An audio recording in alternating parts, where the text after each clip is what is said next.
अक्षर और अव्यय, उसी को उन्होंने अवर और परावर और पर कहा था। तो क्षर का क्या स्वरूप इन्होंने बताया, जैसे आदरणीय उपाध्याय जी ने पहले ही गीता का श्लोक बताया था, क्षरः सर्वाणि भूतानि।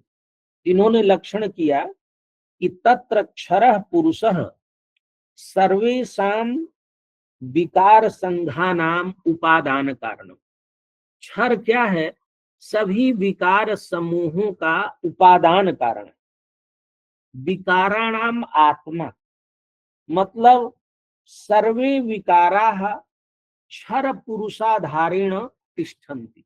यही उसका स्वरूप है कि क्षर में ही सारे विकार प्रतिष्ठित रहते हैं और क्षर ही विकारों का उपादान कारण है। उसका उदाहरण दिया, जैसे घट मृत्तिकायाम और पट तंतुषु। इस प्रकार उन्होंने क्षर का स्वरूप बताया कि ये जो समस्त विकार है संसार में, जो भी दिख रहा है वो सब विकार है, उसी को हम क्षर कहते हैं। और वह जो क्षर है वह समस्त विकारों का उपादान कारण है। तो अक्षर क्या है? तो कहा जो क्षर के अंदर है, क्षर के अंदर रहने वाले को अक्षर कहते हैं। तदंतर्गतो क्षरः पुरुषः, विकारों के अंदर माने विकारों का जो संघ है वो क्षर है, और उसके विकारों के संघ का जो उपादान कारण है वो क्षर है, और क्षर के अंतर्गत रहता है अक्षर पुरुष। सही वह अक्षर सर्वेषां विकाराणाम जनकः, सभी विकारों का जनक है और निमित्त कारण। और उसका क्या स्वरूप है? सही कार्य समन्वितोपि, विकार कार्य है, विकार में रहते हुए भी अविकुर्वाणः तिष्ठति, वो कुछ करता नहीं है, उसमें बस रहता है। ये उसका अक्षर का स्वरूप बताया। और फिर कहा अव्यय क्या है? तो कहा तदंतर्गत, जो अव्यय अक्षर के अंतर्गत रहता है उसको अव्यय पुरुष करते हैं। ततोपि अंतर्गतः अव्यय पुरुष, वो कैसा है? सच वह अव्यय पुरुष यद्यपि कार्यत्व और कारणत्वाभ्याम शून्य, वह न कार्य है न कारण है, इससे शून्य है।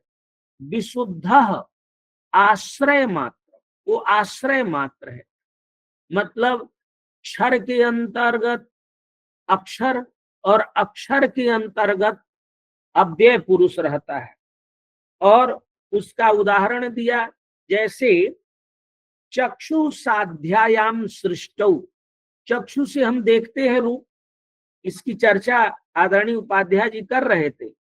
चक्षु साध्यायाम सृष्टौ सूर्य प्रतापादिवत स्वरूप कारणम भवत्येव, माने नेत्र से जो साध्य ज्ञान है वह सूर्य के प्रकाश, साध्य ज्ञान में हम आंख से कुछ भी देखते हैं, संसार देखते हैं, यही दर्शन है। दृश्यते माने ज्ञायते, तो हम जो भी देख रहे हैं जान रहे हैं संसार में, यद्यपि वह आंखों से इंद्रियों से जानते हैं, लेकिन सूर्य के प्रकाश का जो प्रकाश है अपने सूर्य अपने स्वरूप के अस्तित्व मात्र से कारण है। सूर्य रहने मात्र से वह कारण है, बिना उसके आंख देख नहीं सकती। इस प्रकार से उन्होंने अव्यय के स्वरूप को परिभाषित किया। फिर आगे बढ़ करके उन्होंने कहा ये जो क्षर पुरुष है, यह क्षर पुरुष इसका पांचविध्य है। क्षर पुरुष 5 प्रकार का है। इसी क्षर पुरुष को हम शरीर भी कहते हैं। क्षर पुरुषाश्रितः विकार संघः शरीरम उच्यते, ये हमने बताई दिया है। अतच्च शरीरम क्षरात्मकत्वात् क्षर पुरुषे अंतर्भवती, ये जो शरीर है माने बाह्य जगत है, ये क्षरात्मक है और क्षरात्मक होने के कारण क्षर पुरुष में रहता है।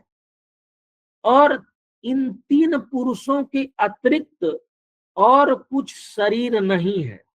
त्रिपुरुषा नातिरिच्यते किंचित, उस शरीर का कोई भी अंश, विश्व का कोई भी अंश इन तीन पुरुषों से बाहर नहीं जाता। इस प्रकार क्षर के स्वरूप को बताने के पश्चात, क्योंकि आगे और की भी व्यापक चर्चा है, ये जैसे आज अव्यय पर विस्तार से चर्चा हुई है, तो उन्होंने कहा क्षर पुरुष 5 प्रकार का होता है, पांचविध है। कारण शरीर, सूक्ष्म शरीर, स्थूल शरीर, प्रजा वर्ग और वित्त वर्ग। तो कारण शरीर क्या है? तो उन्होंने कहा कारण शरीर जैसे द्वे विद्ये, विद्या और अविद्या। विद्या को रस कहते हैं और अविद्या को बल कहते हैं ओझा जी अपनी टर्मिनोलॉजी में। तो अविद्यैव बल विशेष कारण शरीरम, अविद्या माने बल ही कारण शरीर है। सूक्ष्म शरीर क्या है? तो कहा सभी इंद्रियों में सर्व इंद्रियाधिष्ठित देवता शरीरे प्रवर्तमाना, सभी इंद्रियों में देवता अधिष्ठित रहते हैं। जैसे कौन कौन से देवता हैं? तो अग्नि है, वायु है, आदित्य है, आदित्य सोम है और दिक् सोम, ये 5 देवता हैं। और ये पांचों देवता शरीर में रहते हैं, उसी को उन्होंने सूक्ष्म शरीर। स्थूल शरीर क्या है? तो सविकाराणि, जिनमें विकार हैं, पृथिव्यादीनि पंचभूतानि सूक्ष्म शरीराणि, जो हम संसार में देखते हैं, यह स्थूल शरीर है। प्रजा वर्ग क्या है? तो कहा स्त्री पुरुषादीनि, ये प्रजा वर्ग है।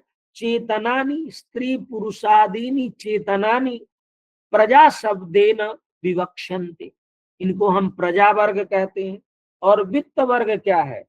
तो कहा भोग्य जातानि, जो भी भोग्य हैं हमारे, वो उन्हीं को वित्त शब्देन उच्यते, उन्हीं को हम वित्त कहते हैं।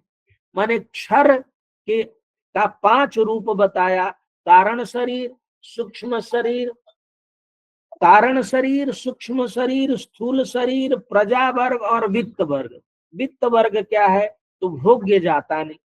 और ये 2 प्रकार की है, अचेतन और चेतन। अचेतन क्या है? तो गृह वस्तु, घर, वस्त्र, मकान, ये सब जो है अचेतन है। और चेतनानी पशु वर्ग, पशु वर्ग को उन्होंने वित्त वर्ग में रखा। इस प्रकार से क्षर पुरुष के पांचविद्य की चर्चा की। फिर उन्होंने कहा क्षर पुरुषों का जो नियंता है, क्षर पुरुषाणाम नियंता तेषु एव अनुस्यूतः अक्षर पुरुषो भवति। क्षर पुरुषों का, क्षर पुरुष के विकारों का, क्षर पुरुष विकाराणाम, जो नियंता है और जो उसी में अनुस्यूत है, उसी का नाम अक्षर है। और वह भी 5 प्रकार का, 5 लक्षण वाला है। अक्षर भी 5 लक्षण वाला है। कौन कौन है? तो कहा ब्रह्मा है, विष्णु है, इंद्र है, अग्नि है और सोम है। ये 5 लक्षण वाला अक्षर है। इसके भी उन्होंने 2 भेद कर दिए। आद्याः त्रयः हृदयाः, आद्याः त्रयः हृदयाः, वो हृदय में रहते, माने केंद्र में विराजित होते हैं। किसके? क्षर पुरुष विकारों के नियंता है और उसी में अनुस्यूत है अक्षर। और उस अक्षर के 5 भेद, और वो पांचों में जो 3 हैं वो हृदय हैं, वो केंद्र में विराजित होते हैं। और जो 2 हैं अग्नि और सोम, वो पृष्ठ है, वो पृष्ठ में रहते हैं, पृष्ठ भाग में प्रतिष्ठित होते हैं उसके। इन्होंने कहा ये जो 5 अक्षर के भेद हैं, ये एते पंच अक्षरा अखिल जगत नियंतार, ये संपूर्ण जगत के नियंता है, संपूर्ण ब्रह्मांड के। इसीलिए इनको विश्वेश्वर भी कहा जाता है, एते विश्वेश्वरा। और आगे कहा, इन 5 भूतों से एभ्य